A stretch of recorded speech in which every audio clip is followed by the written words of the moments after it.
One of the most interesting segments to come from the latest issue of Doctor Who magazine was this one breaking down the shooting of Jodie Whittaker's regeneration into David Tennant, the 13th to the 14th Doctor. Not only did we get some really cool images, we got this shot of David Tennant here, just looking absolutely superb in that new coat, but Benjamin Cook was on set and was able to chat to Russell T Davies, Chris Chibnall, Rachel Talalay, Jamie Magnus Stone, and CG artist Ben Pickles. There's some really cool nuggets in this interview. One of my favourite ones is that the final line of the 13th Doctor was actually changed by the editor, of all things, editor Rebecca Trotman. So the original lines was, "Right then, Doctor, whoever I'm about to be, tag you're it." And then her face wrinkles as she realises, that's the only sad thing. I want to know what happens next. I bet it's going to be brilliant. A callback to when she first became the Doctor at the end of Twice Upon a Time. She looks at her reflection and she goes, "Oh, brilliant." However, that tag you're it was not meant to be the final line. Editor Rebecca Trotman was like, you know what, that tag you're it line is really, really cool, so I'm going to edit together a version of this scene where she does end the scene with tag you're it, and Chibnall was like, no, that's the final line, we want it to be about brilliant. But then Chibnall saw that edit and was like, oh no, my god, you're absolutely right, that completely works, so I give full credit to Becky. So that's why this past week the shooting script for The Power of the Doctor was put on the BBC Writers' Room.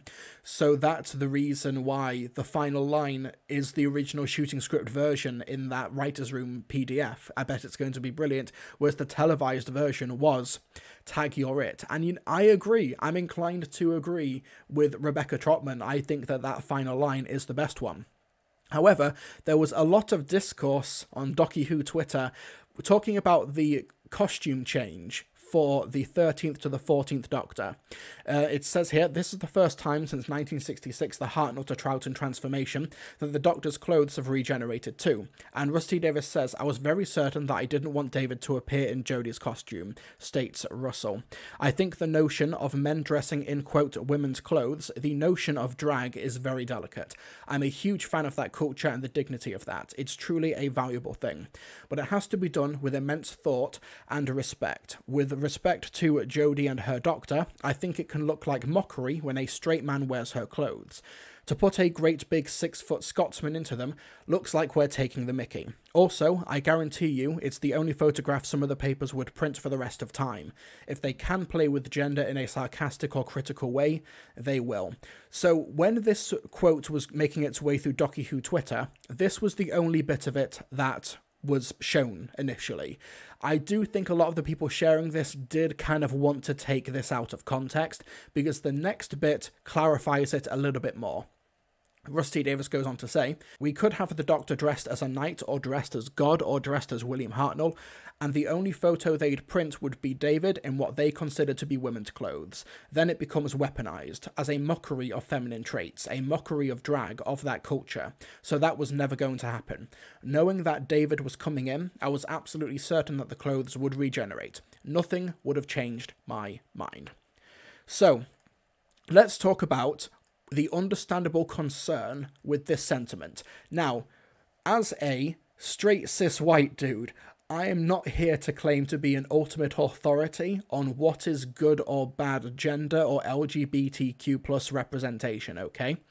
I absolutely agree with the idea that gender-neutral clothing or feminine clothing on cis men or people who want to be more experimental with their gender identity, that should 100% be normalized. I think that's absolutely a good thing to try and do in media, in pop culture, in general.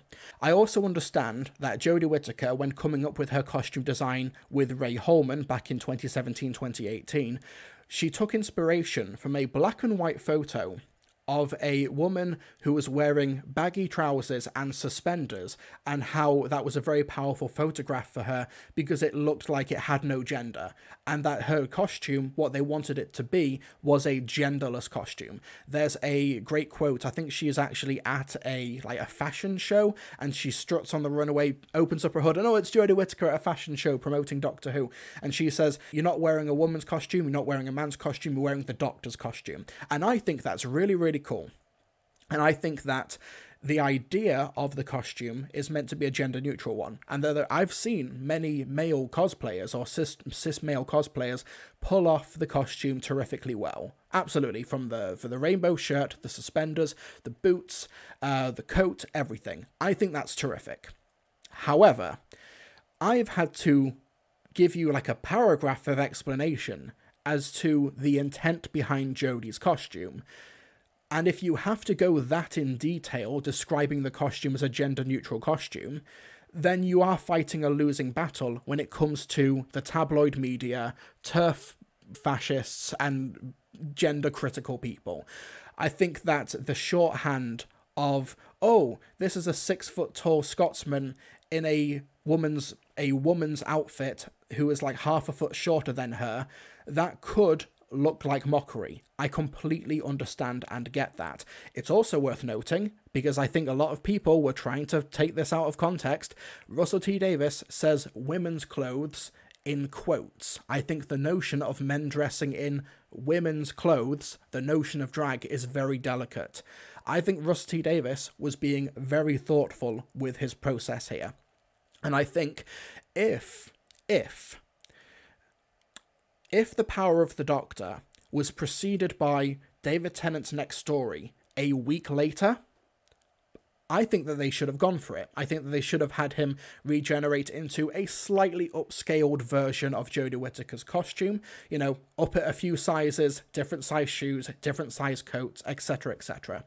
However, we're not dealing with a week-long or even a month-long wait. This is a 13-month wait. From The Power of the Doctor to the first anniversary special, we're waiting 13 months. And I think that David Tennant, Russell T Davies, Jodie Whittaker, and those involved do not want this image, but with David Tennant in what is perceived by the general public as women's clothing, to be the dominant narrative. Now, you may be saying, oh, but you should just go forth with it anyway, because you want to try and push forward good representation, you want to try and normalise these things in media, and I 100% agree with you. I agree that in an ideal world, you should be able to depict David Tennant in the 13th Doctor's costume on primetime BBC One and not have to worry about a reactionary backlash. But that is not the world that we currently live in. Now, Sacha Dhawan was able to do that in The Power of the Doctor, because for the most part, your reactionaries, your Talk TV, fascist hosts, and GB News, and Breitbart, and things like that, they're not going to be watching the 90-minute anniversary Power of the Doctor centenary special, whatever. They're not even going to see an image of Sacha Dhawan in the costume. What's going to be the headline image is this shot of the 14th Doctor in front of the TARDIS post-regeneration. You could say that this is like making lemonade out of lemons by even having the costume change be part of the mystery as to what's gone wrong with this regeneration. During the scene in The Power of the Doctor, David Tennant actually looks at his clothes as part of the exasperated what? We don't know what's happened here. Why have I degenerated? Why have I aged? Why is this a brand new costume? It's part of the mystery, and I think that that is a cool little, carrot on a stick. Part of the mystery, could this be an illusion? Who knows? The phrase is mountain out of the molehills. I went straight for fruit, though. That's my problem. Okay, so you can argue it in a story capacity. And also, when going back to Sacha Dhawan in the costume, there is something to be said for the normalization of villains being more easily depictable or more reasonably depictable in more feminine traits, camp villains, queer-coded villains. I think Disney from the 90s is a prime example of this. Ursula from The Little Mermaid is a villain, and she is very much drag-coded. Scar from The Lion King, voiced by Jeremy Irons. I should practice my curtsy. Things like, queer-coding villains is a reasonable thing to do in media. That's just how decades and centuries of storytelling have hardwired us. But also, going back to this point here from Russell, I guarantee you it's the only photograph some of the papers would print for the rest of time. If they can play with gender in a sarcastic or critical way, they will. I think that what Russell is doing is is trying to make the best of the bad situation, because as a producer, he's not just a writer, he's a showrunner, he's a producer. He has a duty of care to those who he is working with. And I acknowledge in the past, when it comes to what's happened with like Noel Clarke and John Barrowman on the set of Doctor Who and Torchwood during his run, in some cases he has failed in that duty of care. Whether or not he was complicit in those actions, we don't know, but he is the showrunner, he's the producer, the book stops with him. So he is not perfect in that case, but I think what he's done here is a very smart use of harm reduction. Because let's not forget, over the past 5 years, since 2017, the amount of transphobic hate crimes has gone up by 400%. And those are just the ones we know about, because transphobic hate crimes in general, are generally underreported. I also think that, Ncuti Gatwa has had to hire 24/7 security for him and his family because Conservatives are absolutely livid of the idea of a black man being on TV for a little bit.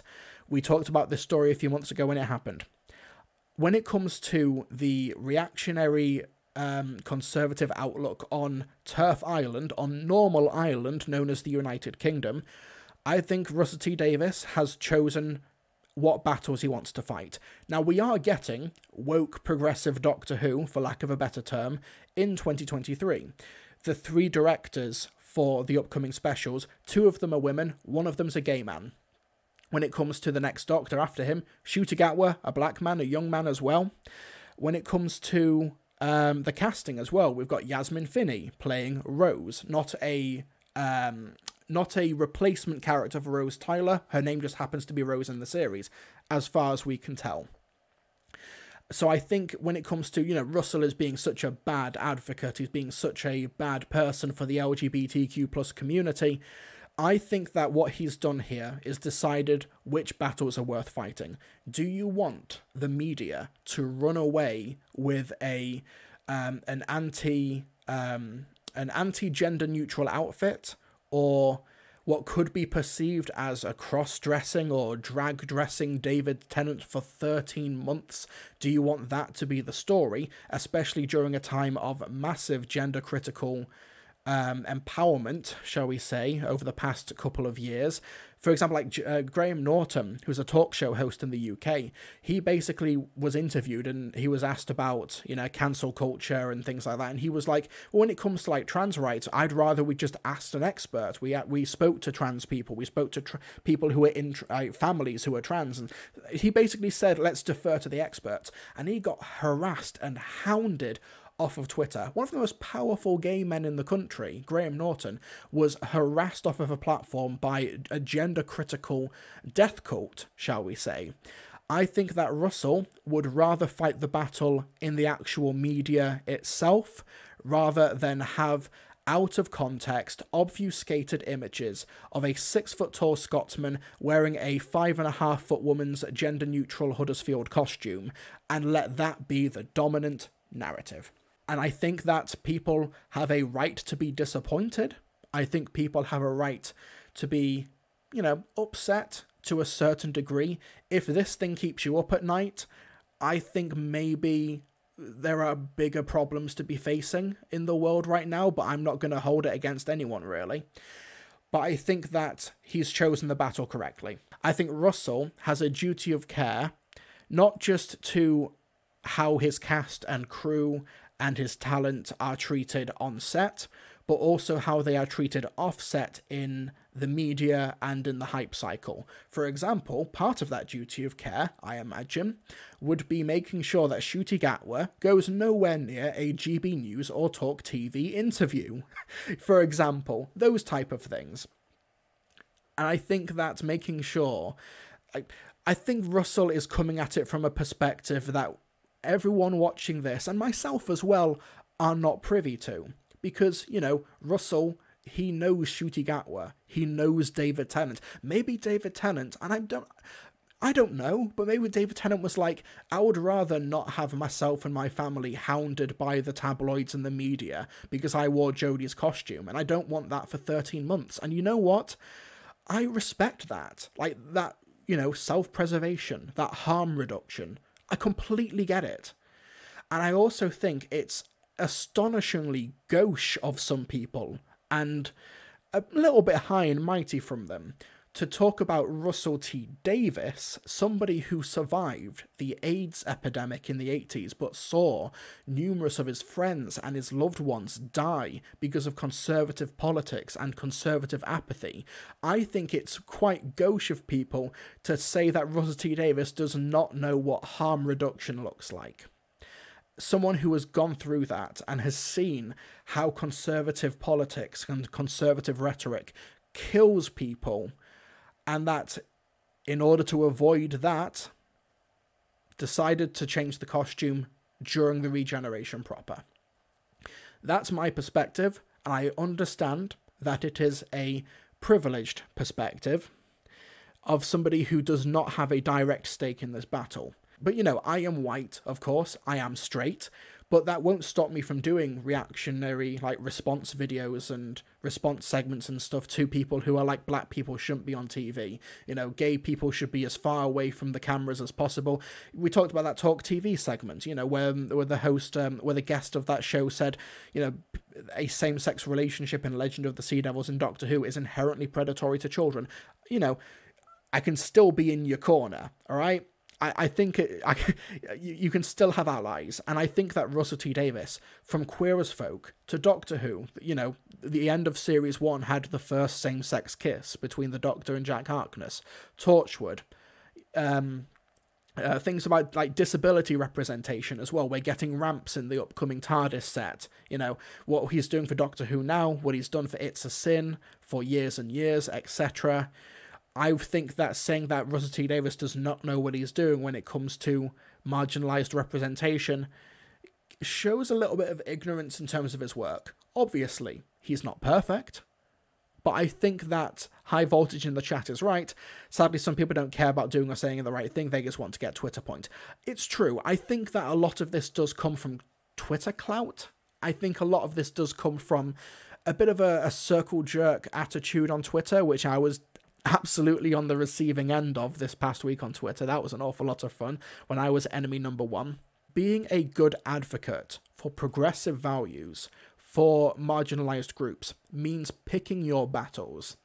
For example, I am, of course, pro same-sex marriage. I think you should be able to marry anybody you want over consenting age. Okay, I understand in Tory Britain that's a controversial take, but that's my take. However, I have friends who are in same-sex relationships, but I'm not going to tell them to go to another country that has illegal same-sex marriage and same-sex relationships and snog in front of the police, okay? And I actually have a friend who won a holiday from TUI, and they had an option of 3 places. One of the places they could not go to because it's anti-same-sex relationships, and they wanted to be able to be who they were. They wanted to have a couple's holiday together from this competition that they won, but they weren't going to go to that place and then kiss in front of police officers or hold hands in front of a courthouse or whatever. Self-preservation, picking and choosing when to fight the battles is a difficult part of advocacy. Sometimes you're going to get it wrong, sometimes you're going to misjudge, but I really do greatly respect Russell T Davies actually being conscious of that, of picking and choosing those right battles. And I think that he, in my opinion, he is choosing the right ground in which to fight on. I think that you don't win this in the tabloids. I think that you win this on the media itself. And I think you're able to normalize it when you have more control over the communication. The Doctor 64, not everyone could be a martyr. Absolutely, that's true. And also, we don't want people to be martyrs unless absolutely 100% necessary. I would rather that my friend who was going to go on holiday with their partner, that they could still come home and be my friend, stuff like that. I would rather have more friends in my life. I would rather they would be safe and okay, because they choose which battles to fight. Defrost Robert 77, I don't think you can compare the police example with this tense situation. I'm just saying, for example, knowing in your day-to-day life when you can pick your battles. I'm not going to go back in time to Jim Crow and try and officiate an interracial marriage in front of Lynchy McLynchface's house. Okay? You fight and win other ways. And I'm not going to claim to be an authority on how to win those fights. And Russell T Davies is not claiming to be that either. But he does have his finger on the pulse. He is very, very good at being able to read the room and read a culture. You know, things from 2005, the game shows that kill people, that was written like 10, 15 years before the suicides from Love Island. You know, Jeremy Kyle got cancelled. It's a charnel house, the first Doctor says of Big Brother. And he was right. He wasn't right at the time, but he'd be proven right by, you know, years just taking their form. Cyberscape City, I'm gay and I would never go to Saudi Arabia or Dubai. It's not about putting yourself in danger. Exactly. You don't try and put yourself or your talent or your crew in harm's way to try and win a principled fight that the other side does not care about anyway. I mentioned at the top of the segment, you know, Jodie Whittaker choosing her gender-neutral outfit, and that's awesome. But try explaining that to Dan Wootton, you know? Try explaining that to Kevin O'Sullivan or, you know, Jeremy Kyle or Piers Morgan. They don't care. All they would see, all they would take out of context is the image of David Tennant and Jodie Whittaker's outfit, and they would probably hound him and his family for 13 months. And I think, you know, art is important, representation is important, but duty of care and making sure that the media that you're making does not cause those involved with it to come to harm, whether it's just harassment online, I say just, but that's still not insignificant, or as we saw a couple of weeks ago with Nancy Pelosi in America, she had an assassination attempt on her. Thankfully she wasn't in, but her husband was and was attacked by a hammer by somebody who was radicalized online by Fandom Menace stuff. You know, Fandom Menace who say, you know, women shouldn't be in Star Wars, black people shouldn't be in Star Trek, women shouldn't be in Doctor Who, stuff like that. There is an actual very active pipeline from hating women in Star Wars to trying to assassinate political leaders. Like, I don't like that this is the reality, but this is the reality. This is the crazy world that we're living in, and you have to tailor the media accordingly. It's very easy for you to be, and I'm talking to that side of Twitter now, just to clarify, it's very, very easy for you to be in your DMs, for you to be in your Twitter circles and things like that, surrounded by incredibly progressive and forward-thinking friends and family. Not everybody is like that, unfortunately. Once you get out of those echo chambers, which some people have put together as a defense mechanism, and I completely understand that, but once you get out of those, you'll understand that not everybody is as progressive or as forward-thinking as you, and a lot of those people are anti-progressive, are backwards thinking for profit, for money, for clout, things like that.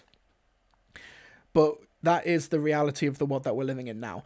I think those people from those marginalized groups, many people who, you know, are gender non-conforming, took issue with Russell T Davies' statements because they perpetually have their defenses up.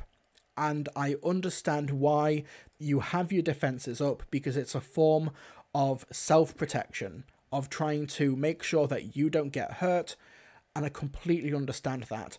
But I also think we need to be very careful to not try and alienate and try and ascribe bad motives or bad titles or labels to people who are unambiguously allies. I think that Russell T Davies, if this was just the option, you know, you can't have Jodie Whittaker, you can't have David Tennant regenerate with Jodie Whittaker's costume, or you can't have a trans main character in your upcoming 60th anniversary specials, he's going to take the latter option. And I think he'd be right to do so. Jam Jam, I was a bit iffy either way, but you very much persuaded me. I think that's what happens when I'm out of Twitter and I'm able to actually talk about it. Because my opinion fundamentally has not changed since this became discourse. You mean former option? No, the latter. Oh, you mean the former option? Yeah, you're right. You know what I meant. Callum Stagg, I think Russ T Davies did such a good job in terms of representation during his initial run with characters like Jack that it put into my head as a kid that stuff like same-sex kisses was just normal. Yeah, it's depressing where we're now in a time where culturally, because of the culture wars, because of conservatism, we've now gone backwards from where we were. 2 decades ago, where you could have Martha Jones as the first Black companion. You could have the Ninth Doctor kiss Captain Jack as, like, you know, a platonic expression, kind of, you know. It was, you know, I don't think the Ninth Doctor saw it as well. Either way, splitting hairs, you still have it on screen. But now, if you have it in media now, if you have a Black person cast now, it becomes a massive culture war topic. We have somehow regressed over the past 2 decades because of reactionary, like, conservatism, because of the rise of outright fascism happening. G-Force Robot 77, wasn't there some Martha backlash, though? There was, but it was still... I don't know the full everything. Obviously, Freema Agyeman knows better than any of us. But it's still a case of, like, it wasn't a months-long thing. Ravenwood's There's progress as well. There is, but in terms, like... I think there is still progress, but it now becomes part of, like, an ongoing thing. Like, how something that was maybe just a flash in the pan 2-day thing on the Daily Mail now becomes a 6 or 7 or 8 month hubbub online because conservatives don't know how to run countries or run things, so they have to distract.